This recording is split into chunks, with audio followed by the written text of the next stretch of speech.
Hi, and welcome back to Milgat Farms. Today on the channel, we've got a lot happening. Tomorrow, I'm going to be off the farm, so it's kind of like double duty. I've got to get everything done for Saturday because I'm not going to be here tomorrow. I'm going to be on the road. I'm heading down to North Carolina to drop off some syrup. We have maybe this order for sure, and one more order to do. That's all the syrup we're going to have. Tomorrow, when I head off to North Carolina, I'm going to drop the kids off with my parents really early in the morning at Panera Bread. That way I can head south, drop off all the syrup, and when I'm done with the syrup, come back up and pick them up. They'll get 4 or 5 hours with my parents, hanging out, having fun, maybe destroying their house. We'll see how it goes. And then in the afternoon, I'll pick them up and bring them on back home. I don't anticipate getting home tomorrow until probably close to 6 or 7 p.m. It's always a long day when we go down to North Carolina to drop off syrup. It's about 5.5 to 6 hours from here. And sometimes I stop by Agri-Supply. I love Agri-Supply. Have you ever been there? They've got them in North Carolina. There's one in Virginia, just below Richmond. And I like to stop there to pick up stuff. Now, every now and again, I don't like to stop there to pick up stuff because that means I got something broken on the farm. And today I do. I've got a trailer that's not doing well. I broke one of the leaf springs off of it. I don't know how it happened, but it happened, and I need to get that fixed. I don't use that trailer much, but when you need it, you need it. So I'm gonna stop in, pick up those parts, and get it fixed sometime in the next couple of weeks. It's been a pretty busy week here on the farm. Oops, that's not gonna work, is it? I'm not paying attention to what I'm doing. It's been a busy week on the farm. I went down south and I bought another side-by-side. I'm gonna show it to you here in just a few minutes. I have a problem, so I'm not sure exactly how that's gonna play out. I'll talk about that in a little bit. But it's been a busy week, that's for certain. We've gotten a little bit of firewood cut and split, but we haven't stacked it yet, so I still need to get it stacked. I'm getting ready to do some hay next week. That's gonna be probably a 3 to 4 day event, maybe even longer. I've got probably 4 or 5 fields to do. And my equipment has got a couple broken pieces on it. So I've got to get that fixed before I start that endeavor. Because the big part that's broken is my cutter. Now I say broken, it's not really broken bad. I could probably get away with using it, although it's not a good idea. One of the skid plates broke off on it or broke. So I need to get that skid plate replaced. What I'm doing here now is I'm getting the rest of these bottles labeled and put into the case, so that if I had a problem with my order tomorrow, let's say something dropped and broke on one of my cases, I've got an extra case to fill in. So I'll take 2 or 3 extra cases with me when I go. So what kind of things do you do when you get ready to leave your farm or your house or where you live? Like you're going away for a couple days, what kind of things do you have to get done so everything's running smooth when you get back? For me, it's usually getting the feed ready for Emily and the kids, because sometimes they take over that for me. Other times, if I'm able to get it done right before I leave, I'll do it. But in tomorrow's case, that's not going to happen because we're leaving around 3. One of the things that I've got to do is make sure that the stove, our outdoor furnace, has wood in it. And even though we don't normally, heat our house this time of year, because it's September, we did in August. It was probably 2 weeks ago. We had to turn the heat on because it was 48 degrees in the house. It was chilly. Now, that's perfect sleeping weather for me, but that's not good for Emily early mornings.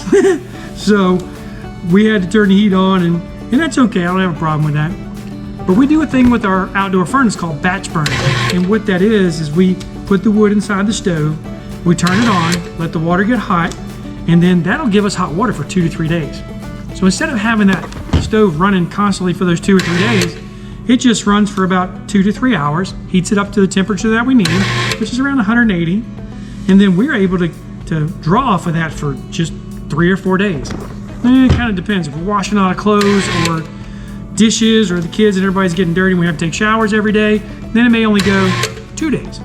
But at any rate, we're not burning wood the entire time, and that helps us out a lot. If you've watched a lot of our videos, you may have seen me label in the past. It's one of the most fun things to do on the farm. I really enjoy that last look at the maple syrup to see how clear it is. It's beautiful. We got these labelers a couple years ago. We have 2 of them. There's one next to each other. And I used to set them up for front and back. So we had the fronts on one, the backs on another. In recent years, I learned that we can get the fronts and the backs on the same roll.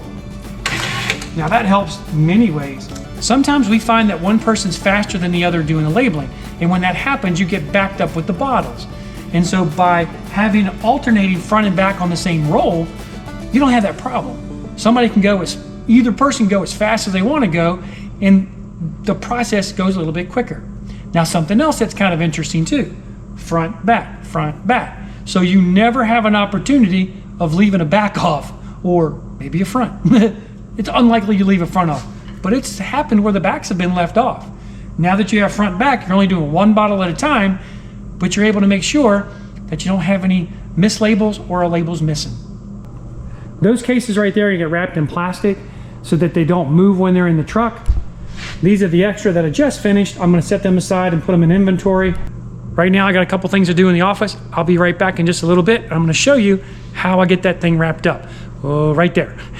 Andrew from Hidden Springs Homestead came over a while ago and helped me with one of those. He did a great job, and I think we both got really dizzy.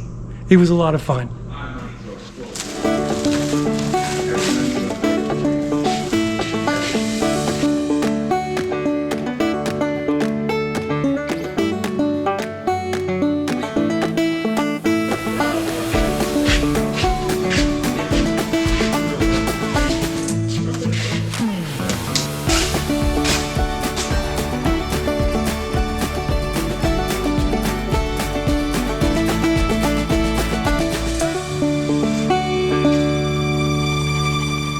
Every time I do that, I get really dizzy. Kind of like riding those rides at the fair. It's all wrapped up.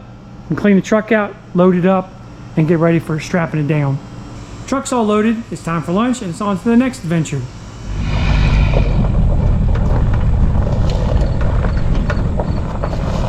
The youth of the church that we used to attend is going to use that to do some splitting of some wood for somebody in the church who's not quite feeling well. Hopefully it's going to be a blessing to them, and we always love sharing it. We definitely do. Well guys, this is the last one of Gabe's last minutes of life. He's going to die. That thing did move, like started moving upward. So believe me, this is his last minutes of death. Watch this, he's going to die. He might die, maybe. He seriously was. You know what, if he dies, we're not doing another one. Oh. Mom, It's not gonna happen. Time to get off, buddy. No. Gabe's scared half to death, he said. He said it's not for girls, he said. Yeah, it's not for girls. All right, I gotta get back to work.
Okay, that's heavy. happen.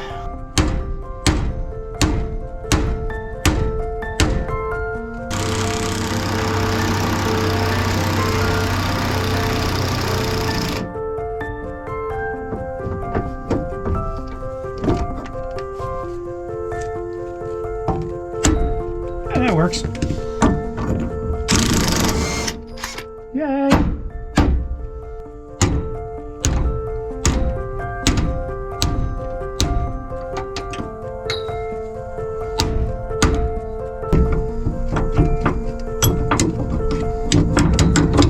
I'm not feeling any love.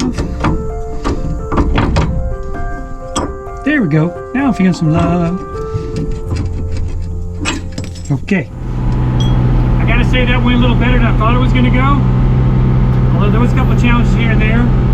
Now that I got those off, I'll put the springs in the truck so I can take it with me tomorrow when I go to my syrup delivery. That way at Agri Supply, I've got the exact part and I won't get the wrong thing. I'm not sure what the rest of the day holds. The kids got to finish school. They've got a bit packed up because they're gonna go visit with Mama G and Papa D. And then I think I'm gonna make this video. I'm not really sure.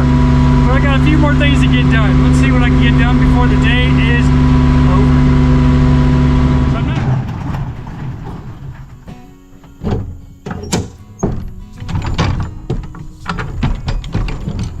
Oh my gosh, that's heavy.